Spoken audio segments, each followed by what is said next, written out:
Hello, hello, hello. Welcome to another episode of the ABS show on MinaTV Africa. And we have the beautiful Yazzie, the beautiful Glitterati, the beautiful Miss Spitfire, and the handsome Manny Man. all right. he is not handsome. I do not know. Girl. He's looking at the sweet on that corner. Sweet boy association. We gonna rush you. Thank you. Now them they rush us. I don't need to brag.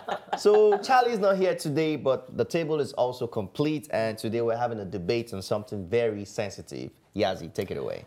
Following the recent shooting by a kid who lost in a video game, I wanted us to discuss the effects of video game on our youth. Because I'm sure you guys heard about what happened on August 26th when there was a Madden tournament and one of the gamers lost. And as he lost, he just took out a gun and he just started shooting the other kids that were at the tournament. And a couple of people lost their lives and there were a lot of injuries as well. That's really sad. And the funny thing about the history of this particular boy is that he actually has won this tournament before in the year 2016. And then he's playing again in this new 2018 tournament and he couldn't accept the fact that he lost and he wasn't going to make it to the final. So he left. He came back and opened fire on people. Quick question: the game, the Madden game, is it a gun game or No, they were playing NFL. Game. It was an NFL game. NFL game, but the thing is, they win a lot of money. You know, gaming has changed from what it was the time when we were young. When we were young, we play game for fun, and our moms would scream at us, "Go do your homework." But right now, people make money. I know a gamer who makes $500,000+ a month. Are we talking about video games here? Yeah. Yes, we're talking about video games. Yeah, we're talking about the effect it has on the growing generation now because there's so much push to that direction. We've always been addicted to games, especially guys as kids. But right now, I'll tell you my story too. I was addicted too. Go ahead. Why? Finish. But right now, the fact that people make money off these games has drawn so much youth to that direction. Now everybody wants to play a tournament, everybody wants to win because you can sit at home for a whole month and you could be worth $200,000 gaming. Yes. But now this boy actually lost in the tournament and he came back and opened fire. He actually came, I mean, from what I've read on CNN, he came to the venue with a gun. I didn't hear that he left and came back. Like, so it happened so there was no metal just after detector he then. lost. he came like he had a gun So on him. pretty much he had his mindset: if he loses, this he'll is shoot. what's gonna So happen. that- Whether he wins or lose, he'll shoot. I don't know. That's where a lot of the questions come in at. And then I don't want to deviate from the fact that we're talking about games making kids violent, but there are a lot of conspiracy theories about that. Some people are saying that it's all a plot to take away our gun rights. That, you know, I guess like he was put up to do it. That I don't know. But this is not the first time that video games have been involved with deaths. We all know about Grand Theft Auto and a lot of shooting games. So I wanted to see, for us to discuss, like, is there a correlation? Do video games make kids violent? I have a 9-year-old and he loves Madden. He loves 2K Live and he plays those games. So this for me was quite scary and hit close to home. I have a brother that's a professional gamer. So it's like, okay, so you're telling me like my brother could be playing a game somewhere and someone is just gonna shoot him for like playing a game, you know? So like, do you guys really think that the video games make them violent? I personally don't think so. I think it's your upbringing. It's your family life. It's what your experiences, psychological issues. Like we have to put all those things into play, not just a game. Yep. Because at one point I was addicted to gaming. I was addicted to The Sims. I don't know if you know The Sims. I remember when that came out and it was like a family game. You get to dress them up and You get to have a lot of money and everything. So the thing about it, I got so addicted. I was researching cheat codes. I was working extra time. Even I was actually in a relationship at the time and they said, I didn't want to even talk to them on the phone. I was like, I had to call you back. And I was really I was like, wait. You left your boyfriend for a game. I don't know what it was, but it does. I mean, like when you get into it, you get into a zone. But it didn't necessarily make me want to kill somebody or slap somebody or do anything crazy because it's really your upbringing. Like when you think about how you've been brought up, your socialization skills, who you're around, what is happening, those kind of things. And I think also money also creates demons. That's it. Yeah. Money it corrupts absolutely. So when money's involved, it becomes a different dynamic. You know, if money's not involved, it wouldn't be so like, it wouldn't be so hot. If there was no money, he may have not even shot, but maybe he was. He probably had some mental health issues. So you got to think about all those levels because before you just get ahead and blame the game. Like there was a time when they said a song can make somebody kill somebody or make somebody commit suicide. So it's like you can't just blame the last prompt. It could have been like a prompt, but there's so many other things we need to look at first before we talk about gaming is gaming is make everybody kill everybody. Spitfire, what do you think? Honestly, it's a sad situation where something that's supposed to bring joy and entertainment to families turn around and it's seen as a tool of destruction. I think, like she said, it's psychological because you need to understand that a lot of people play these games, but not a lot of people are going into the streets shooting people up, especially around that GTA? Grand Theft Auto. Around that period, it was a lot of madness going on about how violent the game was and how kids would react to it. We did get a couple of situations where we had shoot-ups in schools, but it wasn't at the magnitude which we thought it would be, being that everybody was playing the game. Do you understand what I'm saying? So I think it's more psychological. The fact that the kids are in homes where they do have access to these guns, it kind of says something about the family where they come from, where they stem from. So if for instance, the kid, Adam Lanza, that shot up Sandy Hook, if he didn't have access to the guns, he would probably be in his room, tear up the whole room, get mad, and that's pretty much where he ends. But he went ahead, shot his mom, came to the school, shut up the school, killed 20 kids, 6 adults, and then killed himself. So you can imagine what goes through the minds of these people. I don't think it's the game per se.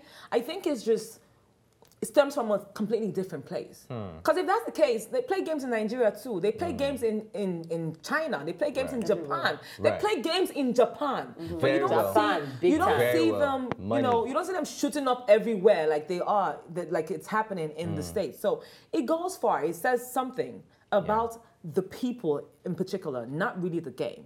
This kid was playing Madden. That's why I had to ask if it was a violent game, a shooting game, or, it's Madden. Madden's a football game, right? Right. So how would you play Madden and then turn around and kill people? If it was really the video games, you would say, okay, it's probably like Grand Theft Auto where you have guns, you have to shoot. So it's already registered in the brain. Right. Resident Evil. Resident Evil. Exactly. So it's how your brain is wired to think. Whatever demons they're battling at that point in time, that's what took over them, not really the game. And you know what demon it is? I think it's self-esteem issues. It's not really about the game or the environment, because every public or private environment now is a target. It's dangerous. You could just be in your house and somebody could shoot a straight bullet, But I think what they're really battling with is self-esteem issues. And most kids usually have that, and they deal with that in their society and at home, because they don't have a voice. Because psychology, I did a little bit of research, and what it said was like, kids that have self-esteem issues, they don't know how to take failure or losses in public places, because when they lose, they feel like they come in and they feel so embarrassed. They don't know how to deal with it, and then they resort to confidence by using firearms. The firearms give them kind of confidence when they shoot. So that's already a problem. I like that explanation. That's a good explanation. I think that it's an addiction thing. To kill people? No, it's kind of like, if you're addicted to something, like you have to do whatever, almost kind of like you're addicted to a drug, right? Like whatever, you have to have your weed or whatever, your pills, your Xanax or whatever. But you can't kill to get your weed. People have done a lot of crazy things to get their I'm drugs. just saying. Maybe not weed, because weed is not that, it's not such a, but there are people that, you've seen it, you have people's mothers that end up getting gangbanged for like a $10 drug, you know? So I kind of see video games as like, when it gets very addictive to that certain point, like some of the kids, it's like you said, they can't handle it. Like, I have to have this, I have to have that. And depending on the personality type, depending on what you guys are saying, the home that they're in, depending on all of that, it can cause that child to react a certain way because of how addicted they are. Like, there are kids that have like beat up their parents over not being able to play a video game. You have 2 teenage boys that literally murdered their mom because their mom said they couldn't go out or something like that. But the funny thing is that this thing doesn't only lie with kids. There are some people who carry this self-esteem issue and other things to their old age, to maturity. That's why some people actually commit suicide. And you have people that actually go into their workplace and shoot up the whole place. Yes. It actually happened in the Bronx last year. I was very close to the hospital, the Bronx Lebanon Hospital. I just walked past there and it happened. It was even a doctor after he was fired. Yes. He came back and shot a lot of people. Yes. So I still think that has to do with self-esteem issue. People can't accept failure. You're right. You're right. I Yeah. don't think that the video games, for me personally, I don't think that the video games correlates with a child being violent. Right. I agree with everything you guys are saying, and I'll say that because if that was the case, how come is it not like that for the other countries that have high video game rates? For example, the top 4 markets for video games. Number 1 is USA with 13.6 billion people. Japan is 7 billion. China number 3 with 6.8, and South Korea with 5 billion. So how come that Japan, China, and South Korea are not Killing kids themselves. are not going and killing themselves over tournaments and stuff like that, and it's only in the United States. So I definitely agree that it has a lot to do with your upbringing, your mental, like your home, self-esteem, and issues like that. So, And also, I was going to say, don't just put your child in front of a video game. Check in, do things with them. Because when we were, I don't know, when we were all growing up, we were doing other things. We were outside, like you can do video games, but what else can you do? What else, how do we drag out? How do we make them feel like there's something else beyond just this game? Because the game was this is all he had. That's why he took that kind of, level of shooting people up. Right. Is because, like, what else do you have going for yourself beyond this game? I understand that you're making money from it and do whatever, but you have to kind of, like, it's really from home, like I said, from how you're brought up. Like, there's other things to do. You can have this, but I'm not going to, some people literally sit their kids in front of that on television, and that's it. I just leave them. The way the country is set up, the way the States is set up, it's set up in such a way that is allowed. Yeah. You can actually, you see them doing it. Like you said, a parent actually put the kid in front of, come and try it in Nigeria now. You want to sit down and play game when it's plates to wash. Yeah. Have you washed the car? Yeah. Who's going to carry the dustbin out for you? Me? Yeah. Where's put the plate on top of my head. Your mother will tell you. They would keep you moving back and forth, tell you, time for lesson. You want to watch, you want to play games, you have an hour just to play games, and then you're back to your assignment. If NAPA even gives you lights to play the game, you're back to your assignment. But the way the way America is set up, it's set up in just such a way that it's comfort. You can actually do this. The parents are too busy working. They have deadlines to meet. They don't want to be distracted from what you're doing. So the best way to watch the kids is to put the game, which is the babysitter, in front of the kids. Let's speak for Nigeria. Instagram is Nigeria's addiction. Let's be. You could just digital addiction. Digital addiction. Let's be real. Right now. Nigeria is one of the biggest consumers of Instagram, social media. Can you believe that? So that's another point of where your tunnel vision. You're living your life. You're doing fake. Like literally being a video game is living a fake life, right? I am this football player. I'm this great guy. I'm this whatever. I'm winning these games. Or I'm on Instagram, I'm flossing, I'm a slay queen, I'm a slay boy, all of that. But it's all really virtual reality. Because when you think about it, you remove it, what's the real deal? What are you really dealing with? What's happening with you? How do we take those layers down before it gets too far? It's really going too far. And I feel like every person is battling with one kind of addiction, but some of them don't even know they're addicted already. In this world, like everyone of us. I think everyone has their addiction. Like for example, lately I've been really trying not to be on social media because I feel like I think you just uploaded a new picture. No, I just got alert. My bank alert just went off. You just uploaded a picture? Not today. I think I did a live this morning. But can you stay for 24 hours without your smartphone? I don't think I can. You can. So we are all addicted. You see, I have done it. You can. I've unplugged for a whole week. For a whole week. Tell us how. Tell us. Okay, so besides working, because I obviously have to be on a computer at work. So besides working, I made sure not to open any other pages, just my work page. And then my phone was off. When I wanted to call my mom, I called from my work phone. Hi, Mom, how you doing? Just want to check up on you. I tried to call your phone, it's switched off. I'm like, the battery is dead. And I kept doing that for the whole week. Okay, I'm lying. I did it from Monday till Saturday. Sunday, Sunday, I didn't know when I put my phone on because I said I was trying to set up my alarm and I had my phone on and then next thing I know I was on Instagram. I'm like, wait, dang, I didn't make it all the way to the 7th day. But I tried. So do you know why you were able to do that? Why? Because you were single. That's what I was about to say that. Listen, it's not possible to be in a relationship. I agree. It's not possible. She switched off her phone. I went offline. I was just telling her about this. I went offline for like 12 hours yesterday. and it was a whole nother story. Like my phone was being blown up. It was exactly. Are you okay? Yeah, like, are you okay? Where are you? You know. Okay, you can't so do maybe that. we You guys guys are putting me on blast. relationship. Okay, you guys, I'm single, though, so.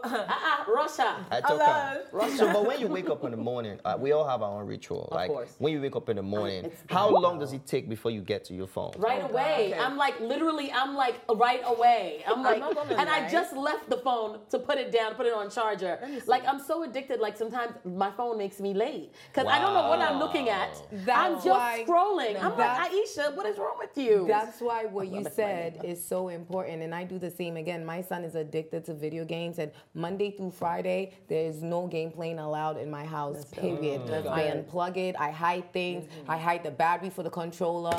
Like, he gets mad, he's crying, he's upset. He comes, he tricks, Mommy, I'll do this, I'll do the dishes, I did all my homework, I read 5 books, can I play the game? I'm like, no. You know, Saturday and Sunday, I allow him time, and I monitor it. I don't even allow him to play the PG-13 games. I'm sorry. Like, his dad will call me, oh, but it's okay, I played with him. Okay, in your house, he can do that. In my house, No. we're not doing So what if he PG. plays a game with his dad on a holiday and he wins like $100,000 and he comes back to say, Mommy, I just won $100,000. Will you stop him from playing Monday to No, Friday? I don't stop him from playing the games, but no, There's you're not other gonna things play to do. Monday through Friday. There are other things, and that's and it's not even that it's a mistake parents do. American life is so hectic. You have to work 9 to 5. Yes. That sometimes it's just not feasible for the parents to control it. If you have a 13-year-old kid, they come home from school by themselves. You're still at work. You have no idea what you're doing from the time that they're home around 3 p.m. to whatever. So that's why you have to try. Like, I mean, and it's very costly because for me, like, my son goes to different after-school programs. When he gets out at school, I keep him busy till like 6:30. And I feel like you have to do that with like a hyperactive 9-year-old boy. If not, like, it's two things that's going to happen. He's going to end up following kids at school or following the wrong things online. But again, it becomes hard because not every parent can afford it financially, or not every parent can have the time to like dedicate to it. But I think it is important that we watch it, that our kids don't get addicted to just not video games, not necessarily because they're bad, but you just don't want anyone's life to depend on it. Right. You know what I Absolutely. mean? Absolutely. But we should all do a social media challenge and like, you know, challenge ourselves maybe 3 days without it or something. Okay, 3 of you, right? 3 days you know for 3 what? of I'm you. not going to lie. you I will too. not lie. You too. Let me remove myself out. So you asked the question, how many minutes before, before get reach on for your phone in the Now, morning. my routine is this: when I wake up, as soon as I open my eyes, first thing is prayer. I do my morning prayer. Okay. And after my morning prayer, I go online and I search, because I have a plus size page going on. So I search for a picture, someone I want to feature for the day. Okay. And I post a picture. It has to be posted between 5:20. In the morning? In the morning. I wake up really early. And I put that up there. And then I have to think of what I have to do today, go through my email because of my task for today at work. And then I do all of that. Then, of course, I go on Instagram and I start to look at people on Instagram. Just try to scrolling. catch up, That will take me to like 6 o'clock, 6:10. So I spend like about 40, we spend time on Instagram. We spend Listen, too you much guys time are on lucky. Instagram. Like 40 We all minutes. do. Too much. We 40 all to do. 45. I don't go to bed on time because I'm on my phone. When I wake up at 6 a.m., before I even brush my teeth or anything, I wash my hands and I'm straight in the kitchen making breakfast for my son. I wish I could wake up and have like There you go. have 20 minutes to go online. Like, That kind of I ties back can't. to what we were saying. Addiction comes in different forms. So in their case, you can imagine a kid who's far in, who's invested so many hours into this game and comes back and then he loses. He don't Now, win in 2016 people- though. Yeah, he but won. see, How many times are you going to win the same game? You don't know the community that he has surrounding him. Like, I remember one of the kids, like, they shut up a school.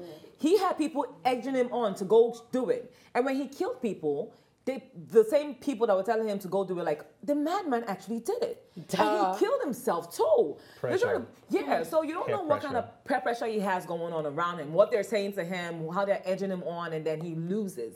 So to save face, like you said, Self-esteem issues, Yeah. psychologically, he's like in a whole different space, and then he comes back and he shoots up the whole place. Now, is gaming the reason? No. No. It is you. You. Okay, You're so the guys. reason. And it's shown how important it is because after the shooting, they didn't shut down the tournament. The tournament still kept Continue. going. Yeah. But the thing about it is for us to also tell our audience that they need to literally remember that Now he shot those people. He's going to be in jail for the rest of his life. Gaming He ain't shot gonna happen himself. for you. He killed himself? Killed himself. A lot of Okay, times he they end up did. killing Yeah. themselves. Okay, I didn't even So know you that. gotta, parents, you have to be on the lookout. I understand that the Yeah. society we are in today is really hard in the sense that it's hard for you to juggle your day-to-day life and juggle monitoring your kids' activities, but you really have to keep your eyes on them. Not just the gaming. Watch them and see if there's anything off place with them. If they're acting a little different, if they're talking a little different, be on the lookout, because these are little pointers that'll get you to know that True. there's something psychologically wrong or something out of place with how you're thinking. And he's a grown Alright. man, though. He's not even a kid. Yeah, it's not a Right. kid. So, So- well, we can't have it all. It's a very, very tough conversation. So, guys, we need your thoughts. We need your comments. We need your opinions. We need to know what you think about gaming, addiction, self-esteem, and gun violence. Yes, please. So, Please give thank us you for your watching ideas. on the ABS show, and we're signing out. Thanks for watching, and if you liked this episode, don't forget to subscribe, like, and share. See you next time.